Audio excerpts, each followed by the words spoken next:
আজকের আমাদের সিজিজিপি ক্রয় কমিটির মিটিং, একটা লম্বা মিটিং হয়েছে, বেশ কতগুলো বিষয় ছিল আবার একটু দীর্ঘ আলোচনা হয়েছে এগুলো অ্যাপ্রুভ করার জন্য, সেই জন্য একটু সময় লেগেছে আজকে। প্রথমত আমরা বেশ কতগুলো প্রপোজাল বিভিন্ন মন্ত্রণালয় থেকে আসছে, এটা অ্যাপ্রুভ করেছি। একটা হলো আমরা পরিশোধিত তেল আনবে জ্বালানি মন্ত্রণালয় থেকে। তারপরে আমাদের যে সারের আমরা ইস্যু করছি যে সারের সরবরাহ নিশ্চিত থাকে, ইউরিয়া সার, এমওপি সার আসবে, এই দুইটা। এগুলি সব কিন্তু কম্পিটিটিভ প্রাইসে সাথে করা হয়েছে ট্রান্সপারেন্ট পেতে, এবং বেশ কিছু জায়গায় আমরা দেখেছি যে ট্রান্সপারেন্সি থাকাতে, কম্পিটিটিভ থাকাতে, ওপেন ইস্যুতে থাকাতে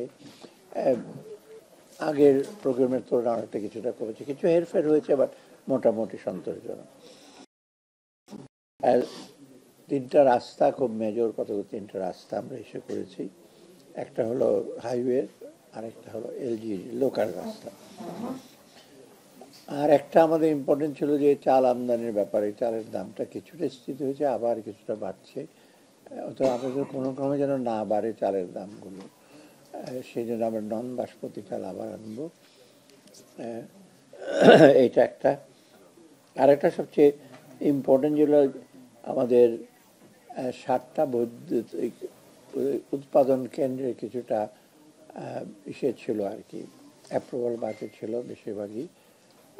গাজীপুরে আছে, ময়মনসিংহে আছে, এগুলো উৎপাদন কেন্দ্র, কিন্তু স্মল হিসেবে উৎপাদন, এইগুলোকে আমরা অ্যাপ্রুভ করেছি। অর্থাৎ সার্বিকভাবে একটা মিক্সড সার আনার জন্য কৃষি, ফুড মিনিস্ট্রি, তারপরে ভৌত অবকাঠামো এবং জ্বালানি, আর সাথে সাথে আমরা বিদ্যুৎ, এইটা হলো সার্বিকভাবে আমাদের।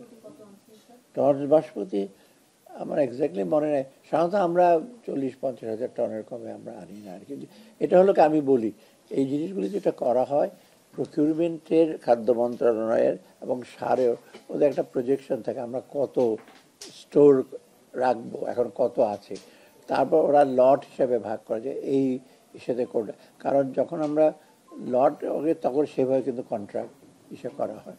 অর্থাৎ এই স্পেসিফিক একটা লটে কোনো সময় 30,000 টন আছে, আবার কোনো সময় 40,000, 50,000 টন আছে। আমরা তবু এনকারেজ করি যাতে বাল্ক আনে, তখন হয়তো আমাদের কস্ট এবং ইন্স্যুরেন্স, ফ্রেট চার্জটা একটু কমে যায় আর কি, কারণ একবারে রান্নার ক্যাপাসিটির উপর ডিপেন্ড করে জাহাজের। অতএব তো সার্বিকভাবে এটাই চলে আজকে আমাদের ক্রয় কমিটি। স্যার, নির্বাচনের বাজেট নিয়ে আপনি এর আগে কথা বলেছিলেন একটা, এবার তো স্যার গণভোটও একই দিনে হচ্ছে, খরচ বাড়বে, বাজেটটা আসলে কি হবে স্যার গণভোট যদি একই সাথে হয়? না, এটা তো এখন আমাদের কাছে পড়ে না। আমরা তো বলেছি নির্বাচনের জন্য, গণভোটের জন্য যে প্রয়োজনীয় যে ব্যয় বাড়বে, ওখানেও তো আপনার লোকবল রাখবে, তাই না, সিকিউরিটি, এটা আমরা বলেছি যে ওপেন। আমাদের বাজেটটা এখন আমরা রিভাইজ করছি, কিন্তু নির্বাচনের বাজেটটা আমরা এখন ওই অন্য মন্ত্রণালয়ের বাজেটটা লাস্ট ডেট দিয়েছি যে এত তারিখের মধ্যে আপনারা বলে দেন, কারণ ডিসেম্বরে আমরা বাজেটটা রিভাইজ করব, জানুয়ারিতে আমরা রেডি করে রাখবো পরবর্তী যে সরকার আছে তাদের জন্য। নির্বাচনের বাজেটটা সবগুলো ওপেন আছে, তো নির্বাচনেরটা আমার মনে হয় শিডিউল ঘোষণাটার পরে বোধহয় ওরা আর নতুন করে কোনো খরচ, কন্টিনজেন্সি খরচ থাকতে পারে, তাই না, ইমার্জেন্সি খরচ থাকতে পারে, সেটা তো মিট করা যাবে, সেটা তাদেরও কিছু ফান্ড আছে ফাইন্যান্স মিনিস্টার। অর্থাৎ নির্বাচনের ব্যাপারে কোনো চিন্তা করার দরকার নাই। হ্যাঁ, বাজেটের বিষয়ে বিভিন্ন মন্ত্রণালয় জানাতে বলেছে, একটা তারিখ আছে, আমি একটা সার্কুলার, একটা ফর্মাল লেটার যায়, এগুলো সব আইন বিধিগত। বাজেটের যে কোনো জিনিসই কিন্তু আমরা ফলো করি ফাইন্যান্সিয়াল রুল আর কি। তো এটা একটা সময় দিয়েছে ডিসেম্বরের শেষের দিকে, এটা হয়তো আমার কাছে প্লেস করবে, তারপর আমি ইসেতে যাব, মানে ইসেতে অ্যাডভাইজারি কমিটিতে। এইটা চালটা নন বাসমতি ভারত থেকে আসবে, ভারত থেকে আসবে, কিন্তু সাপ্লায়ার, এটা তো কম্পিটিটিভ, তো সাপ্লায়ার কিন্তু সিঙ্গাপুরে। কারণ আমরা তো আর বলবো না ভারত থেকে আনবেন না, থাইল্যান্ড থেকে আনবেন না, মায়ানমার থেকে আনবেন না। ওরা যেটা বেস্ট দেখেছে, প্রাইস দেখেছে, সেটা তো আমরা, উই আর নট বায়াস থাকে সে দিকে।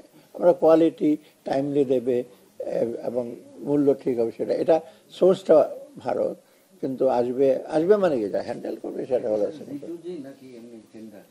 না, এটা টেন্ডার।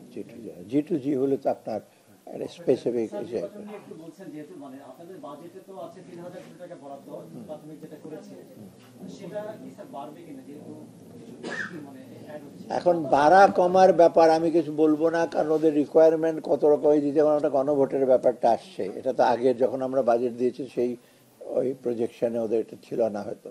তারপরে ওরা এখন আপনার ওই যে বিদেশে যে আজকে থেকে 25 তারিখ থেকে শুরু হবে বিদেশে ভোটারদের এনরোলমেন্ট, আমরা জানি এমবেসিতে, সেটার হয়তো তখন ফরেন মিনিস্ট্রিতে হয়তো আমাদেরকে চাইতে পারে যে তাদের তো, আমি দেখে আসছি সিঙ্গাপুর যে গেলাম, এর আগে আমি জাপানে দেখছি ওরা প্রিপারেটরি এসে নিচ্ছে, লোকজন যোগাযোগ করছে, সেখানে ওদের কস্ট ইনভলভ হতে, ওদের অফিসার ওভার টাইম করবে, সেটাও আমরা প্রোভাইড করবো। অথবা এক্স্যাক্টলি তো আমি বলে দিতে পারবো না এখন ইমিডিয়েটলি। একটা বিষয় স্যার, আপনি গুরুত্বপূর্ণ উপদেশ হিসেবে আছে, নির্বাচন কমিশন বলেছে, সিইসি বলেছেন যে গণভোট আর নির্বাচন চ্যালেঞ্জ হবে তাদের জন্য। সরকার কি তাদের সাথে আলোচনা করেছে বা চাপিয়ে দেওয়া হচ্ছে না কোনো কিছু? এই ব্যাপারে আমি সঠিক উত্তর দেওয়ার দরকার নেই। এইটা আমার মনে হয় চ্যালেঞ্জটা হলো, ওই চ্যালেঞ্জটা গ্রহণ করতে হবে, একই দিনে করা, তাই না? যেটা সরকার থেকে সিদ্ধান্ত নিয়েছে আমরা, যেটা প্রধান উপদেষ্টা বলে দিয়েছে একদিকে করা, কারণ 2 দিন করা জিনিসটা মানে এত এন্টায়ার জিনিস রিটার্নিং অফিসার মোবিলাইজ করা, আপনি জানেন এটা খুব সোজা কাজ না। ইভেন কিছু কিছু ব্যাংকের অফিসার, জুনিয়র অফিসার, তারাও তো ডিউটিতে যাবে, স্কুলের টিচাররা যাবে, আপনি 2 দিন নিয়ে আসবেন তাদেরকে, ইসে করবেন, এগুলো তো ডিফিকাল্ট। অথবা একদিনে করাটা, পৃথিবীর অনেক দেশেই তো এরকম হয়তো, তাই না? আপনার রেফারেন্ডাম আর এসে ভোট তো একদিনই হয় অনেক দেশে, তো অসুবিধা হওয়ার কোনো কারণ নেই। লজিস্টিক্যালি আমার মনে হয় একবারে করা বেটার, এবং এটাকে সুষ্ঠুভাবে করা যেতে পারে। আজকে স্যার ওই পুলিশের যে বডি ক্যামেরা কেনার এটাই ছিল, প্রসেস চলতেছিল, সেটা কি আজকে আলোচনা হয়েছে? না, বডি ক্যামেরাটা আমরা একটা সিদ্ধান্ত নিয়েছি, বডি ক্যামেরা যেটা হবে সেটা ঠিক এখানে পারচেস কমিটি এসে ওরা একটা ডিসিশন হয়েছে, ওদের যে রেসপেক্টিভ যে এজেন্সি আছে ওদেরকে আমরা বলে দিয়েছি বাজেট যেটা আছে ওটা আপনারা ব্যবহার করেন, এবং সেটা অ্যাপ্রুভ দেবে, ওরা ওদের নিজস্ব মানে স্বচ্ছ পদ্ধতি ওরা প্রকিউর করবে, সংখ্যাটা স্যার সংখ্যাটা ওরা করবে, ঠিক আমি অ্যাপিল করতে পারবো। খরচ অনেক বলা হচ্ছে, মিডিয়ার বিভিন্ন জায়গাতে এত খরচ হয়, 40,000 বলা হচ্ছে। আমরা যেটা দেখে যে আমি কিছু বলবো না, যে এত ভয় পাওয়ার কিছু না, খরচটা মোটামুটি আমরা ইসে করবো আর কি। আমি ফাইন্যান্স মিনিস্ট্রিতে আমি চেষ্টা করি যতটুকু সাশ্রয়ী হওয়া যায়, যদিও আপনারা অনেক সময় অর্থমন্ত্রীর সাথে অনেক কিছু কথা বলেন, 100 গাড়ি দিয়ে দেওয়া হয়েছে আগের মন্ত্রীদের জন্য, এই সমস্ত আপনার ভুল বার্তা যায়। আগের গাড়িগুলো কিন্তু 100 যারা ওটা যে আগামী কি মন্ত্রীদের জন্য দেওয়া হয়েছে, ওটা দেওয়া হয়েছে যেগুলো রিপ্লেসমেন্ট, যা হোক ওটা আমরা ক্যান্সেল করেছি, যে এখন আপাতত দরকার নাই। হ্যাঁ, সেটাই ঠিক। না, এটা আমি ঠিক করব না, এটা তো সে আমাদের দায়িত্ব না, এটা আপনার স্বরাষ্ট্র মন্ত্রণালয়, তাদের যে এজেন্সিগুলো আছে তাদের সাথে বসে, কারণ ব্যবহার করব, ওখানে তো ইনভলভ কিন্তু স্বরাষ্ট্র মন্ত্রণালয় ডিরেক্টলি, এবং ইসিরও কিন্তু ওই কেনার ব্যাপারে, বডি ক্যামেরার ব্যাপারে দায়িত্ব না। ইসি বলে দেবে যে এইসব জায়গায় তোমরা নেবে, এবং ক্যামেরা বা কী কী সুরক্ষা করবে এটা স্বরাষ্ট্র মন্ত্রণালয়, ওদের পুলিশ, বিজিবি আছে, ওদের র্যাব আছে, বা এবার অন্যান্য সংস্থাগুলো আছে, তারা করবে। ঠিক আছে। একটা আলোচনা ছিল যে বোয়িং বা এয়ারবাস কেনার একটা প্রসেস চলতেছিল, এটার ব্যাপারে কোনো অগ্রগতি আছে কিনা? এটা আমার পর্যন্ত আসে নাই, যেখানে আছে সেটা। একটা বিষয় হলো যে এইবার যেহেতু ভোট আর মানে ভোট একসাথে আপনারা করতে যাচ্ছেন, সেই থেকে একই দিনে না হয়ে করতে, মানে এটা যে বিভাগওয়ারি কি আলাদা আলাদা করার কোনো সুযোগ আছে কিনা? না, এখন তার সুযোগ নাই, এখন এটা প্রশ্ন করে এটা অনেক এটা আলোচনা হয়েছে, বিভাগওয়ারি করা যায় কিনা, স্ট্যাগার্ড করা যায় কিনা, ইন্ডিয়াতে যেমন করে না, এগুলো আমরা আলোচনা করি আমাদের যে আইন শৃঙ্খলা সে বা আমাদের ক্যাপাসিটির প্রেক্ষিতে সেটা করা সম্ভব। চাল কেনার ব্যাপারে একটা প্রশ্ন ছিল স্যার। হ্যাঁ, প্রশ্ন হচ্ছে স্যার, এখন স্যার জাস্ট অগ্রায়ণ বা গেল বা নবান্ন যেটা বলি আর কি, আমরা সেটা তো গেল। আপনি বললেন স্যার যে চালের দাম কিছুটা ঊর্ধ্বমুখী, সে কারণে চাল কেনার ব্যাপারে একটা ইনিশিয়েটিভ নেওয়া হয়েছে। স্যার এই যে এই সময়ও চালের প্রাইসটা ঊর্ধ্বমুখী, এটা কি স্যার কোনো সিন্ডিকেটের কারণে না অন্য কোনো কারণে, না হচ্ছে এই সময় স্যার চালের দাম নিম্নমুখী? না, এইটা শোনে, চালটা অনলি সাপ্লাইয়ের উপর ডিপেন্ড করা, সাপ্লাই ছাড়াও যে ডিস্ট্রিবিউশন, এটা মানে ডিস্ট্রিবিউশন চ্যানেলগুলো, এগুলো তো বেশিরভাগ হোলসেল এবং রিটেলের উপর ডিপেন্ড করে। অতএব এইটার সে দায়িত্ব তো আপনার আমাদের ভোক্তা অধিকার সে আছে, লোকাল অ্যাডমিনিস্ট্রেশন আছে, ওরা দেখবে।